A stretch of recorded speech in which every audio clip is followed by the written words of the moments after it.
will begin. Hi, this is Peter Chotti. I am chairman of Creative University and also Creative Media. Welcome to another edition of Creative University. And today we will be talking all about esports.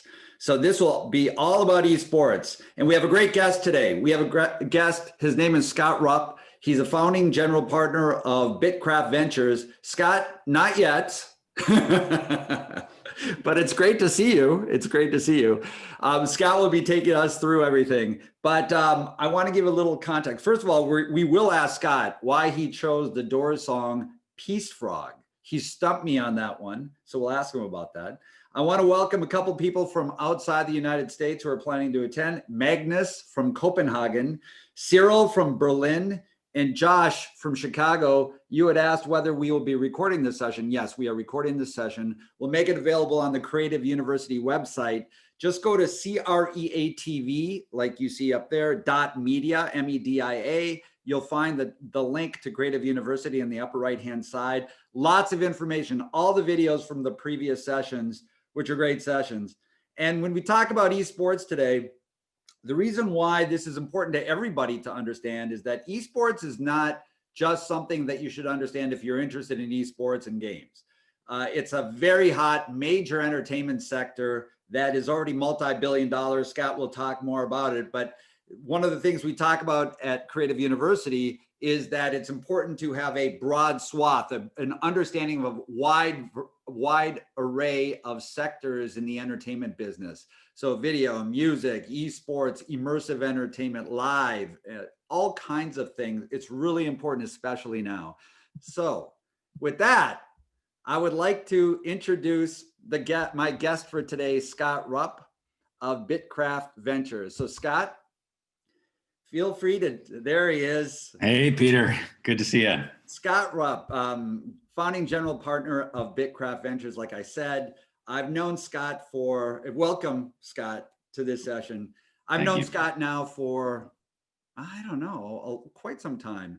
And Scott's one of my go-to guys when I want insights on anything entrepreneurial or venture related, not just esports. If I want a smart, intelligent opinion about something, Scott's one of my go-tos. And so I'm thrilled to have him here. And this is gonna be a little bit different. Scott's not gonna talk as much about his professional journey in the business. He's gonna give an overview, like a real intensive overview of the esports market. And before we get, and I'll give you a description of his background, just a brief one. As I said, Scott's founding general partner of Bitkraft Ventures that's based in San Francisco. He's been an interactive entertainment entrepreneur, investor, and operating executive for over 20 years.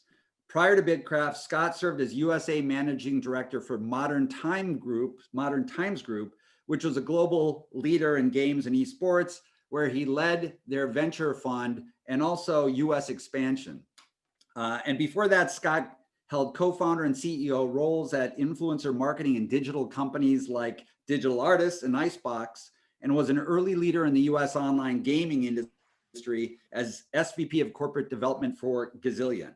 He also advised, as if that's not enough, he also worked at McKinsey, blue chip consulting firm McKinsey, where he advised companies, and also Deutsche Bank and Carlyle Group. So like a very extensive background, impressive background.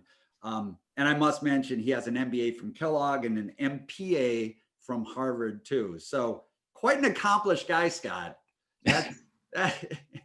And for all of you, venture capital, Scott will tell you a little bit about what that is, but Bitkraft, his firm that he founded, is one of the leading, if not the leading, venture funds that's essentially purely based on esports and games industry. But with that, Scott, I'll let you take it over and tell us a little bit more about what you do, how you got there, just very briefly, and then we'll get into your session and you can take over the screen. Okie doke. Well, great to be here, Peter. Thank you so much. And to all your community who's with us, Peter is a great friend of mine and a great friend of Bitkraft. He's helped us a lot over the past few years, including with some great investments that we've made, one of which is probably one of my personal favorites. So honored to be here and grateful for the relationship. And yeah, I mean, with Bitkraft, we are building the world's premier investment platform focused on games and esports. And we see games and esports really as a massive generational tidal wave shift in entertainment preferences. And it's been building for decades. It still has decades yet to run. And we're excited to essentially surf those waves and bring not just an investing mindset to it, but an entrepreneurial mindset, and really to try to partner with our founders and sort of share the scars on our backs that we have, same as they do. And it's been a long journey to get here. I mean, appreciate you mentioning some of the labels. Don't let the labels fool you, everybody. It's all about what you do and what you've done in the past 5 years. And I think how I got here, I did some traditional things to kind of get my feet under me, and did some educational things to open some doors for myself. But really, I think the most important things I've done were kind of my first entrepreneurial journey that began in 2000 when I moved to LA and from the East Coast, and joined what was one of the first original premium content creators for the web called Icebox, which signed up a lot of great TV and film writing talent to essentially incubate original IP online and move into traditional channels. And we had 100 writers signed up. We had Larry David and all the Simpsons writers. And I remember it well. I do. Yeah. I remember it well back in the day. Yeah, we made 20 shows and had some move over to Showtime, and we made some direct video features. The only problem is there was no broadband internet at the time, and there was no video ad market at the time. So probably 10, 12 years too early, right? Like great example of timing really being everything, no matter how good an idea is. But that was sort of my entree into entrepreneurship, and entrepreneurship is ultimately what became my entree into investing. And before, lots of stops along the way, but before Bitkraft, I was running the US for MTG, and we acquired a lot of great esports assets and game MTG companies. being Modern Times Group, which is a big European-based media company. Yeah, exactly right. And it's kind of the connective tissue between MTG and Bitkraft is one of the companies we acquired through MTG was ESL. ESL is probably the biggest esports media company globally. It produces a lot of pro level esports tournaments and is producing several thousand hours of content every year. And ESL was founded by my now partner, Jens Hilgers, about 20 years ago. So we bought ESL from Jens. Jens, for his next act, wanted to do a kind of pre-seed stage esports fund. Felt like the moment was right to start backing startups in space. And I ended up investing in that first Bitkraft fund through MTG because we wanted to have radar on how esports was changing. And kind of through that, Jens and I got to know each other, and we ended up partnering up on this much bigger Bitkraft fund that we're investing from now. So that's a bit of my path. Very cool, Scott. Very cool. And Yeah. So this man right here is as knowledgeable as it gets when it comes to this industry and the games industry in general. And one thing I did promise that I would ask you why you chose the song Peace Frog by The Doors as the hold music before the session began. So I always ask my guests to choose any song. It doesn't have to have any special meaning to it, but any song before a session begins, because I'm a big music guy. So Scott, why Peace Frog by The Doors? You stumped me on that one.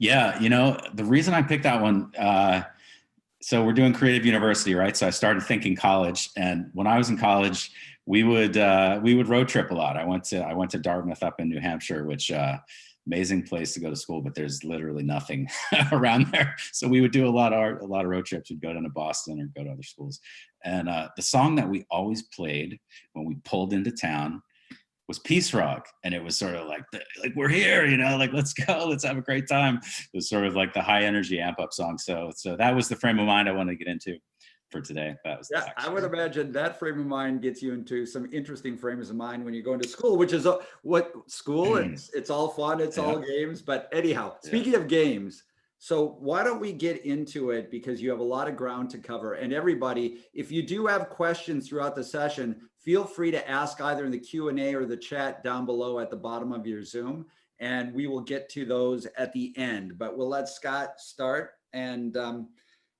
share his screen. Okay, so I will run you through some materials, but we'll try to do this quickly and we'll open it up for Q&A at the end. So, and Peter, obviously feel free to interject and interrupt me as we go along. But I'm going to talk to you about video games and esports today.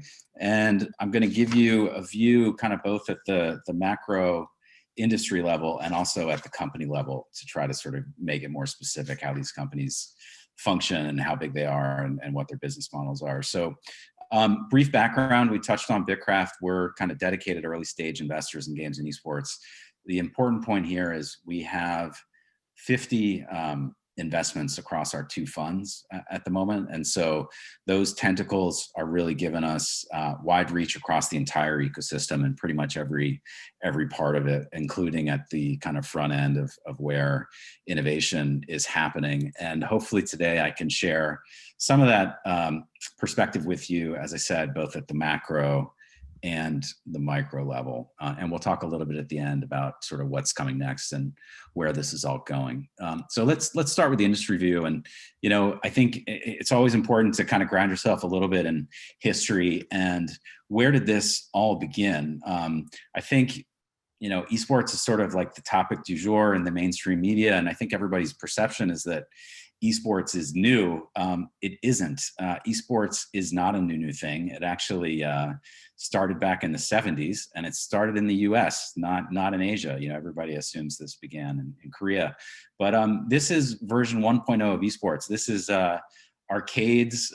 You guys may, depending on your age, you know, I grew up playing arcades like this when I was a kid, and this is actually an early esports competition. It's a grainy photo, but if you look carefully, you'll see a little TV video camera in there where they were broadcasting out the results of this match. And this is sort of how it started. And, you know, my partner Jens was early in this space building ESL, and he used to essentially throw LAN parties and burned out warehouses in Germany, and kids would come with their machines and network their stuff together. And that was sort of the next expression of esports. This, of course, is what esports looks like today. And so why does it look like this now? Well, it's actually because of a lot of really important. And by the way, Scott, I just to interrupt for 1 second, because there are going to be a lot of people listening on the podcast who don't see the visuals. So Scott is showing a large stadium that is filled to capacity. Yeah. And so now, you know, you'll see mainstream sports arenas filled up with esports fans watching pro competitions across the span of an entire weekend. And what got us here is a lot of technology changes, including broadband and live streaming and smartphones and multiplayer games and free-to-play games. Essentially, these things have transformed this long-standing human desire to play, watch, compete, and socialize around games into something that's like a mass scale network behavior. And that's what really got us here. And, you know, these catalysts have built up a pretty massive industry. A lot of the statistics I'm going to give you are sort of for the video games industry overall. And effectively today, games is approaching a $200 billion industry. That may not surprise young people when I talk to investors. That's an eye-popping statistic for them that games has now surpassed all these other categories of media, and it's been on this tear for decades, double-digit growth for decades, and with no signs of slowing down. I think the other hallmark of games has really been the consistency of this growth. There have been basically no down years in video games for 20 years, including through the dot-com bubble in 2000, the sort of crisis in 2008, 2009, and now in COVID, games have been just exploding during shelter in place. I'll tell you more about that later. The stocks have been outperforming. And I think one of the most notable shifts that I've seen is sort of in my work is that traditional investors, pension funds, universities, endowments, they now have religion on games almost as its own asset class, kind of this all-weather growth megatrend that they need to get exposure to. The nice part is with games, we've got to. Scott, let me ask you a question about that.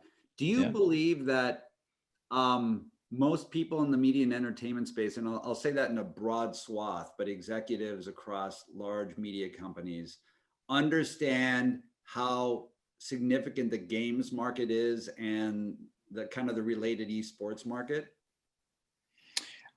I think they do now, for sure. I think if you had asked that a couple of years ago, I think the answer would still have been yes, that they had an appreciation for the size. But I think the difference between a couple of years ago and today is really both COVID and Fortnite and Roblox to some extent have really shattered this cultural glass ceiling and put games at the forefront of culture and the media industry. It used to be sort of like, yeah, I know it's big, I know it's important, I know I need to be there, but I don't totally get it. I don't feel it in my gut. I'm a little uncomfortable that it's so, technology driven. I don't really get the business models. Now I think there's more of a full embrace that people get it and they know that that's where the world is going. Got it. Yeah.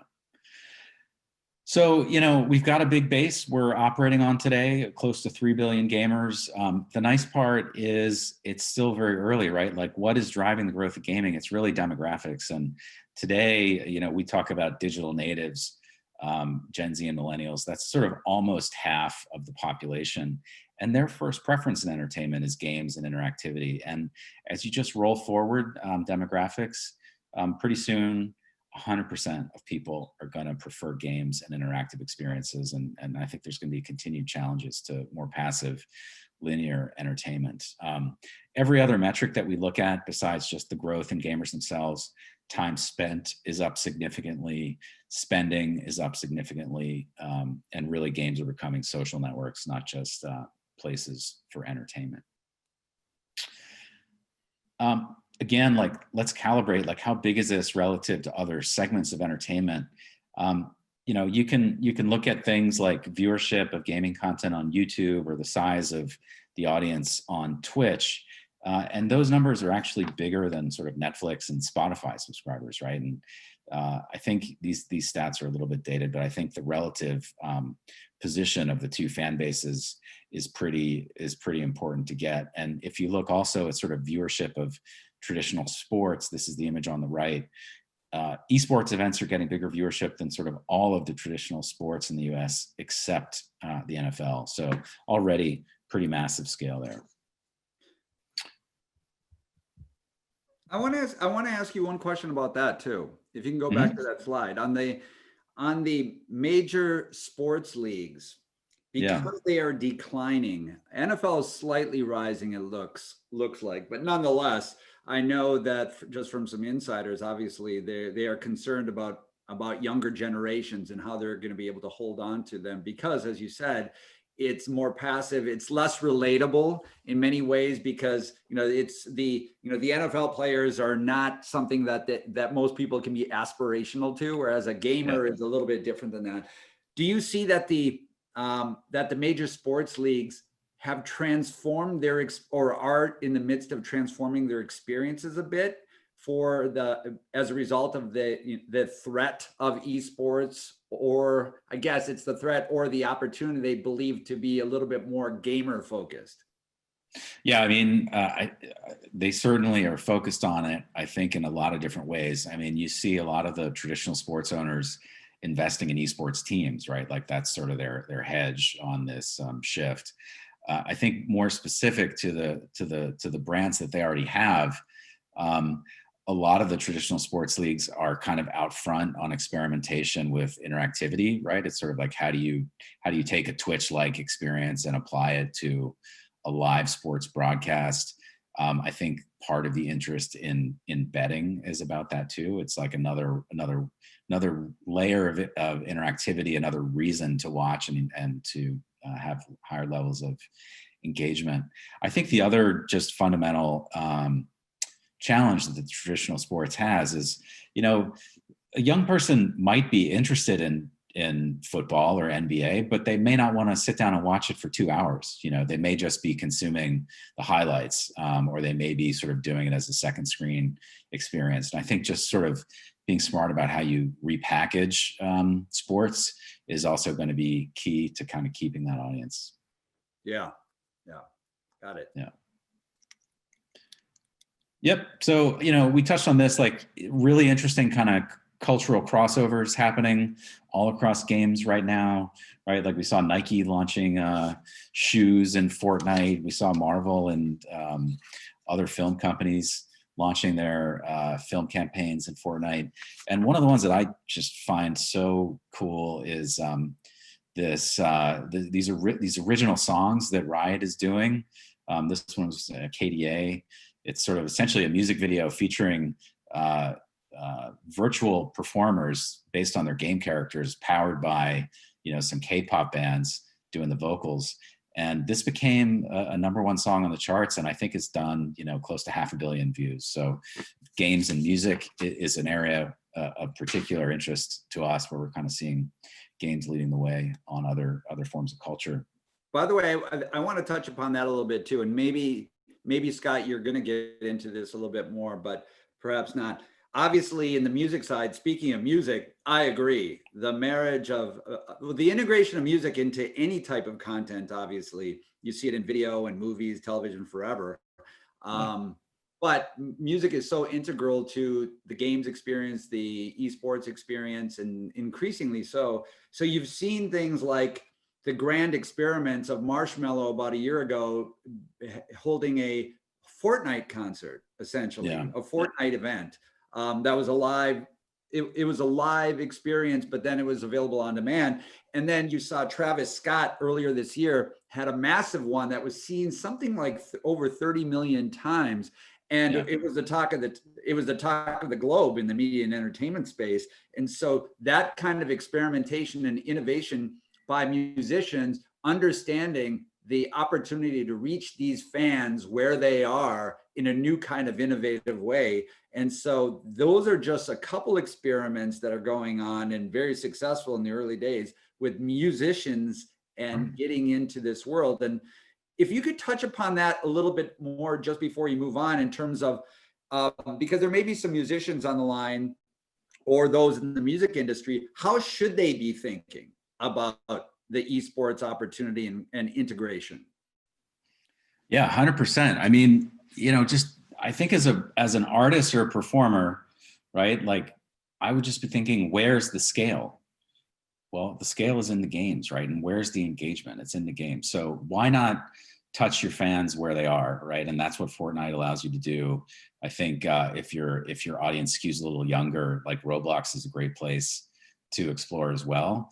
So I think kind of executions around virtual concerts in these high scale platforms is a great idea, but also, you know, the other thing that's powerful is it does create new interaction models with your fans, right? Like even just sort of things like virtual gifting or sort of virtual emotions and sort of getting recognized during these live streams and performances. Like this is new ways to kind of make special memories for the people who are passionate about you as an artist.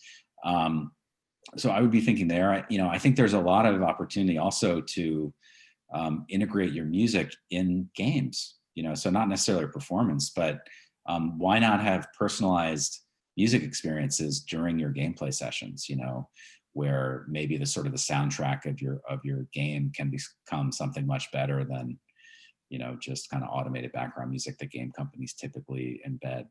So I think it's a very fertile ground. It's still very early in figuring out the best ways to make it work, but certainly what we've seen already on just the virtual concert side, I think is a game changer, right? Because allows you, you know, you're basically removing time and distance as a constraint on touching your fans. Yeah, no, absolutely. So if you are, let's say a label exec or a musician that wants to actively pursue those kind of opportunities, is it too early, or is there some sort of efficient way where you have, whether it's firms or businesses out there that are marrying, that are actually being the go-between and facilitating those kinds of sync deals, if you want synchronization, licensing deals?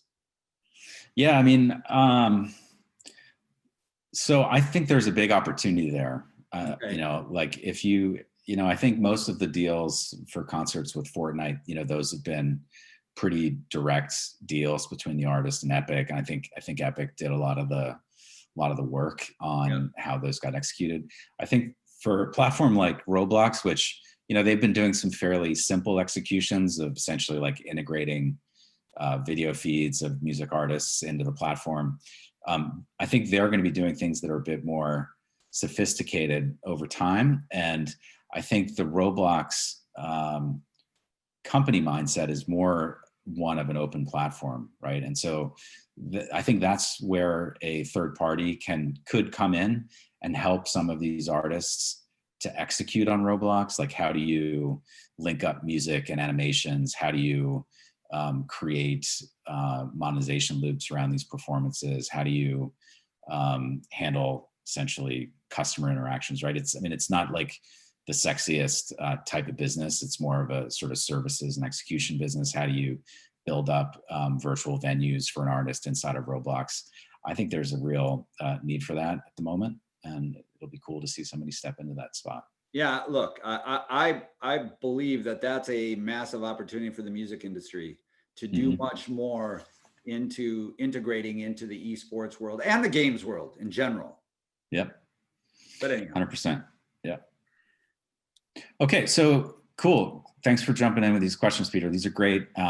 You know, so, you know, I'll fly through the rest a little bit more quickly. I think the other thing, I always try to like situate games versus other things to kind of put it in perspective. And really games, you know, the way to think about it is the highest scale software platforms out there next to social media. Couple of, you know, PUBG is a beloved esports game out of Korea now. They got to 400 million players in a little over a year. Right now, I think it took Facebook 4 years to get to that point. Fortnite is out of date. Fortnite's at 350 million players. And part of the reason we're sort of seeing the speed to scale in games is because cross-platform play is becoming much more prevalent, right? So now you can play on mobile, PC, and console these games at the same time. And that's really adding so much player liquidity to these experiences where, you know, you can play anytime, any place, regardless of what kind of hardware you have. It used to be that some of these immersive games were more of a kind of appointment experience where you had to coordinate with your friends when you were out of school or home from work. So very fast to scale, very fast to scale, and very long lived, you know. League of Legends has been around for 10 years, still growing. Counter-Strike around for 15 years, still growing. These really are franchises. You know, so that's today, you know, but the best part about games is there's so many more catalysts coming to keep propelling this thing. You know, we talk about a path to 5 billion gamers. Like, that to us is a no-brainer. Like, why would there not be as many gamers as there are music fans and video fans, right? This is just simply a matter of demographics rolling through over time. So, you know, that's a big change. I think one of the great, one of the few blessings, I suppose, of COVID was, I think a lot of parents and families started to see games in a very different way. They start, you know, instead of thinking of games as like the antisocial kid in the basement, they saw their kids maintaining their friendships and sort of having a virtual playground on Fortnite and Roblox. And they got to see that as a very healthy pro-social thing where kids were, you know, having a good time and also kind of teaming up to accomplish a goal. And that sort of mindset shift, I think, is very healthy for our industry. We touched on cross-platform gaming and sort of better and bigger mobile devices opening up gaming. AR and VR certainly have, you know, had some challenges getting to scale, but it's only a matter of time. That's coming. Those platforms will stack more growth onto games. 5G connectivity helps a lot with content access and sort of reducing the quality of hardware that you need to have to play games. And the final point, you know. By the way, Scott, just on 5G, because there's so much visibility, especially now with the Apple iPhone 12 launch just on Tuesday. And 5G is that's the headline feature, and Verizon's now has their massive ads about that. Do you believe that as big as esports is today and the games industry is today, now that you're going to have cloud-based and much better performance, do you think it's a game changer, or just how do you feel about that? Yeah, I mean, it depends a little bit on the type of game content that you're talking about. I think one of the big ways 5G is going to help is it's going to open up a lot of console style gaming to emerging markets where there's not a big installed base of high-end console hardware due to sort of economic reasons. Like now, if you can start playing console games on a crappy Chromebook or a phone, I think that content will be monetized and we'll find new audiences in those types of markets. The other big part about 5G that we're excited about, and this is a broader point about the cloud, cloud technology and cloud natively architected games are going to offer very new types of gameplay experiences, right? So it's not just about better bandwidth, it's about better experiences. So you'll be able, with the cloud native game, we have a company called Playable Worlds that's focused on this. Like you'll be able to have much higher concurrency, large scale, open persistent worlds. You'll be able to sort of use the power of cloud servers for procedurally generated AI content. You'll be able to have sort of much thinner clients to get in and out of gameplay on regardless of device. And so all of those things I think will spawn what we hope will be the next 10 Fortnites across a whole next set of game genres.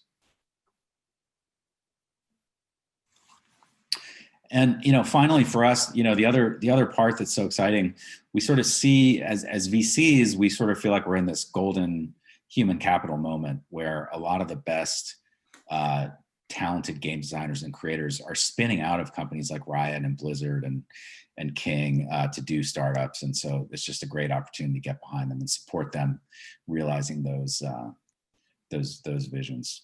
And you're a great place to go for that. Yeah, give me a call. How many investments do you have now in overall in this space? We have about 50 across the two funds. Okay, gotcha. Yeah. A lot of money's being made in games. I think this is the other surprise, like when you just see a little bit of an eye chart, but you see how many huge companies have been built out of online games and mobile games. And the big ones are obviously Epic and Fortnite, but think about Tencent, right? Like this is like the Google of China, $600 billion company. Its business is really powered by games. You can see a lot of other examples here, but the favorite stat is the one that we have here in the blue box. Like there's 100 gaming franchises that have generated over $1 billion in lifetime revenue. Like that is a massive number, right? Like I remember when, and Peter, I'm sure you do too, like when Titanic broke a billion at the box office, right? It was like, oh my gosh. And, and it was a singular event, now the Marvel movies do, and the Star Wars movies do. And, so maybe there's 15, movies or whatever that have crossed $1 billion, but this number of huge scale successes in games, I think it's just amazing. Yeah, it is. And I was going to make that point too, is that most people in the media and entertainment business, they are very much focused on the movies, films, and the overall size of box office, and then overall revenues. But to your point, reaching over $1 billion is a massive, massive win. And I think that Titanic, I forgot if it's Titanic or Avatar, but I think overall the number is something like $2-3 billion, maybe something along those lines. Yeah. And then to see that number about how much more massive the games industry is than the global movie industry, it's by an order of magnitude, and that's only going to be expanding. Yeah, absolutely. Yep. So there's a lot of depth of opportunity and breadth of opportunity. And, I think the other sort of signature of games is like a lot of the innovation really happens in the startup world, right? Like the big companies, the Activisions, the EAs, these are really franchise businesses, right? Like they're doing the next version of FIFA, the next version of Call of Duty, the next, it's not so much about what's new. So that's great for us, where a lot of the disruption and new stuff is coming out of the startup segment of the market.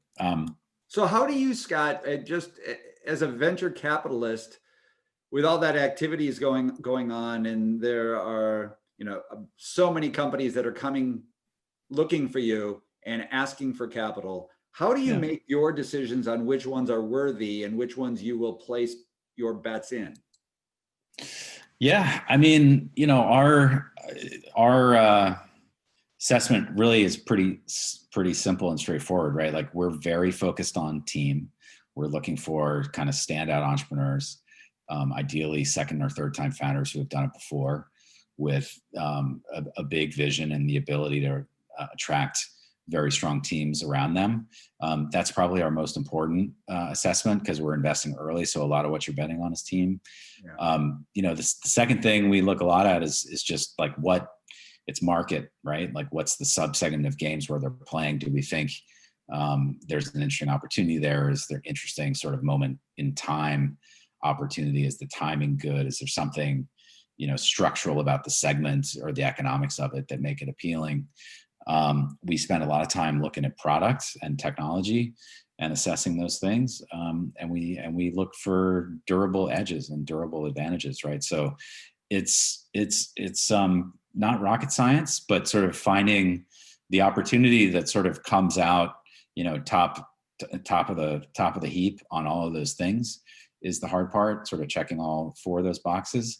And then the other piece is, like, it's always a matter of, to some extent, opportunity cost, right? It's always, how does one thing stack against the other 6 things that you're looking at any moment in time? And I think that's, one of the harder parts of the job, is you have to say no a lot, and don't like to say no. And I think sometimes it's hard to just come back and say, look, you're great, your idea is great, your product's great, but it just doesn't happen to be as great as this other thing. And I'm really sorry. And it's, and it's not about you doing something wrong. And sometimes, like, it's hard to hear that message, especially when you're devoting your life to something, for many, many years. Yeah, absolutely. By the way, Christina, we're going to get to your question, but Carmine, I'm going to get to yours right now. And I don't want to derail your No, we can go right to, let's open it up. We don't have to punch through the slides. Well, no, I want to punch through it because there's so much good stuff here. But Carmine's question here is directly related to what we were just talking about. He says he's thanking you for your expertise, which is true. It's great expertise. For new founders entering the space, what are some other unsexy areas of opportunity to explore? Love the example of building venues in Roblox as an example. Unsexy is the criteria. Yeah, well, he uses, so Carmine says unsexy, but maybe unsexy and sexy, whatever you believe. Just areas of opportunity. Yeah, I mean, I'm a big fan of finding the unsexy. I love that, and I'm a big fan of, like, finding the weird and unusual, right? Like, you want to. Our job is to kind of find outliers and find things that are controversial, So I much prefer to kind of take those kinds of pitches than the 120th streamer monetization solution. So I would encourage you to look for unsexy and unusual. I think, to give you a concrete idea, a new theme that we've been exploring a lot is, we call it applied game mechanics. So, like, how do you use software design principles from games, or approaches to running live services pioneered by games, or different kind of consumer engagement models or business models?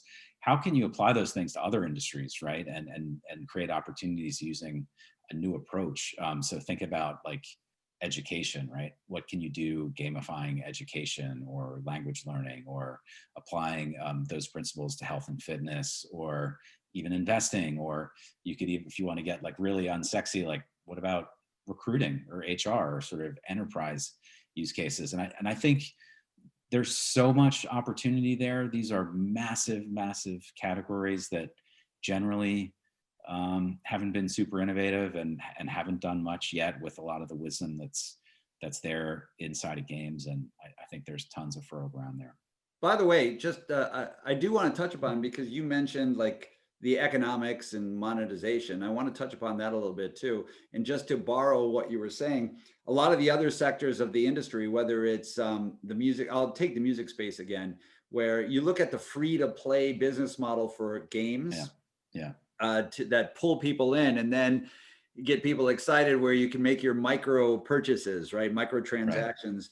And that whole, and that's where, I'm not the expert, but that's where certainly significant money is spent when it, on the game side. And other industries are finally starting to look into that and follow that. So like in the music side, finding ways to bring in the free to play business model so that you get excited. You open up the funnel as widely as possible for the most number of fans to come in and experience something. And then that once you capture them, then you start giving them upsell opportunities that are instantaneous when people are in the moment, and it's very easy for them to make a micro transaction that seems small but add up significantly. 100%, especially in music. This is such a big opportunity, right? Like, think about the reach and scale of music, and what does music not have in a digital context? They don't have whales, right?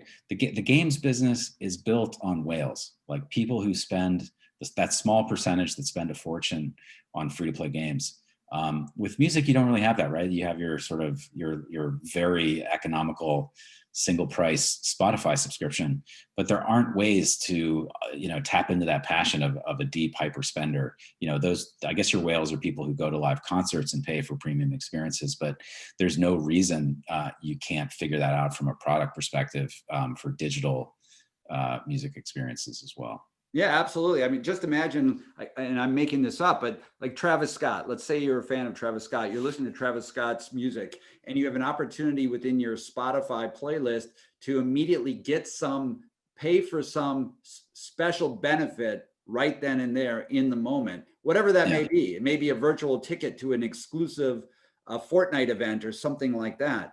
But there's going to be much more of this cross-pollination when it comes to economics and generating revenues and new ways to do that. And gamification is something that is talked about in other sectors increasingly, but very few know about it. So I think it's really important for all of you. That's why, as one example, no matter what area of entertainment, media, music, and tech you're interested in, esports and the games world is so critical to understand at least the core aspects of it and track where it's going.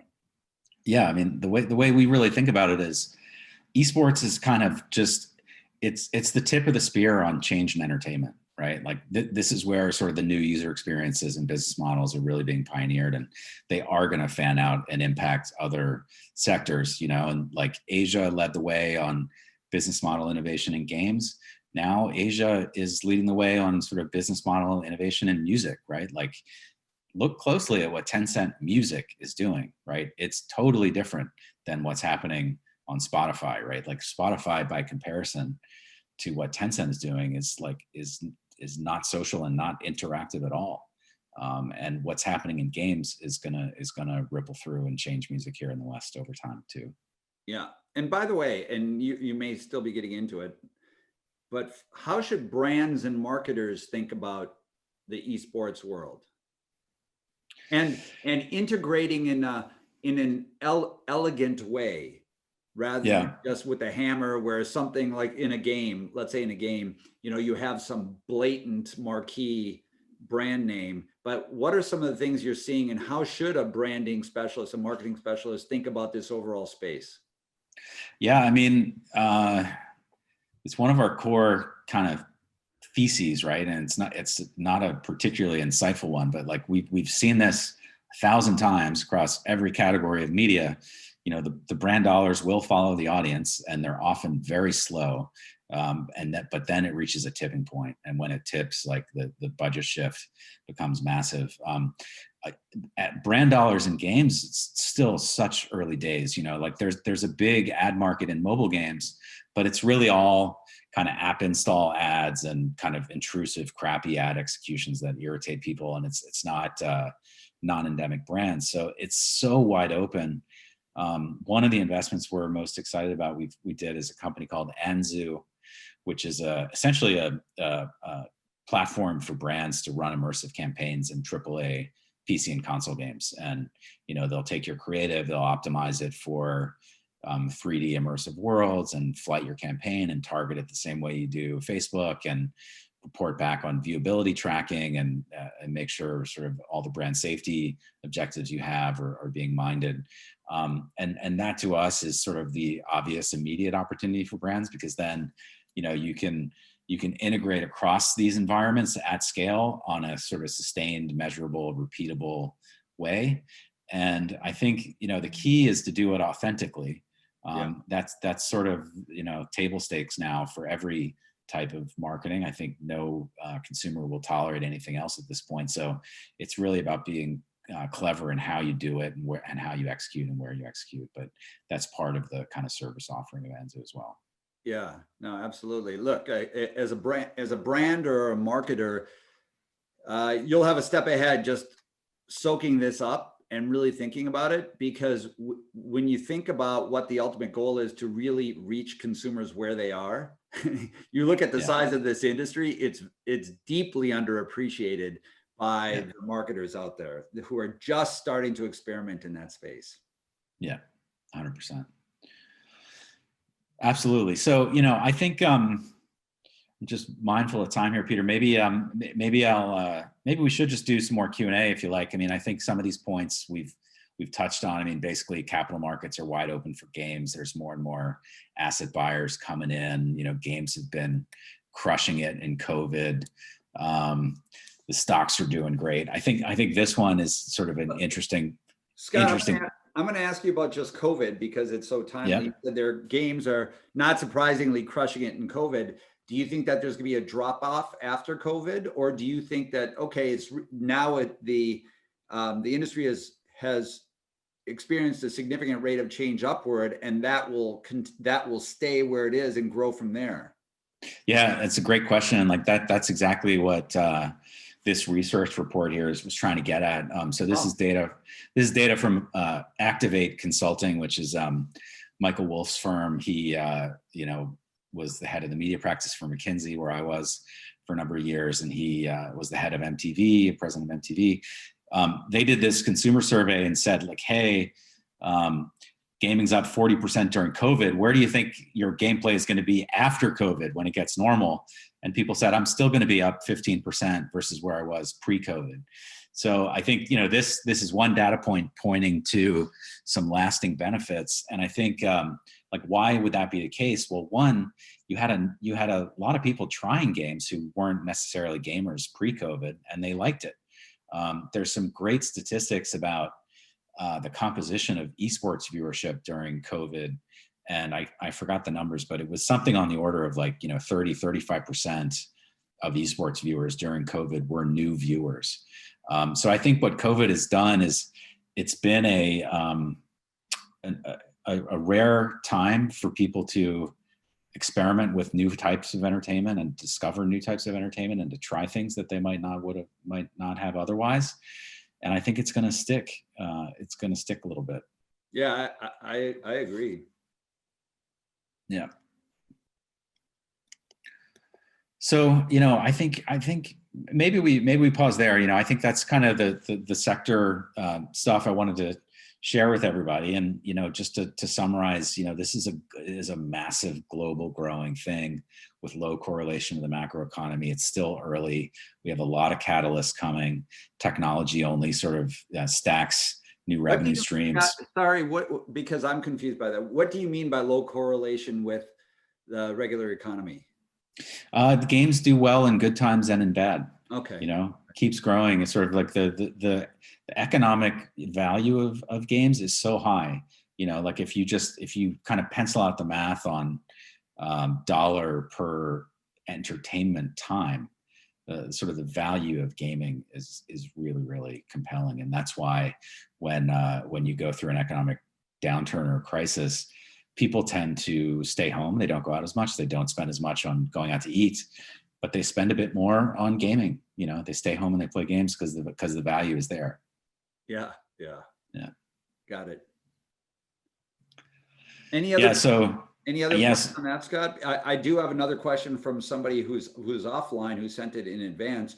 Wanted to know, Hunter wanted to know certain predictions, like if you can make some bold predictions, a few of them of where you believe the esports / games industry is going. I'll put that to you. I'll put you on the spot. All right, bold prediction. So my bold prediction is, games is going to be the first $1 trillion media sector in the next 10, 15 years. I think that's going to happen. I think the other to put on my attempted visionary hat, I think you're going to see some pretty crazy stuff down the road in V-sports, right? This is going to be sort of the ultimate synthesis of physical prowess with virtual prowess, right? You're probably going to start to see competitors running around stadium floors with VR headsets or AR headsets where they're competing with their bodies, in a virtual landscape, and you will see kind of the first super athletes with both incredible physical and cognitive ability. I think that's going to be sort of a disruptive thing about esports down the road. By the way, on that point, I think it's, if I understand it correctly, what you were saying is there's a company that we both like, and you made an investment in it, Red Pill VR, which is not exactly that, but it's, if you just very briefly, if you could touch upon Red Pill, because it points the way of what you just talked about when it comes to virtual experiences that are social, that are interactive, that are engaging. Yeah, I mean, Red Pill is, by far the best VR experience I've ever had in my life. It's a super high-end virtual concert experience where, if you imagine yourself like living in the world of Avatar, or for those of you who are, Burning Man attendees, it's sort of like a virtual Burning Man where you go in and you're listening. It's a virtual concert, but the music is literally powering the entire environment, right? So they have this great technology where they can parse out the stem files of music tracks in real time.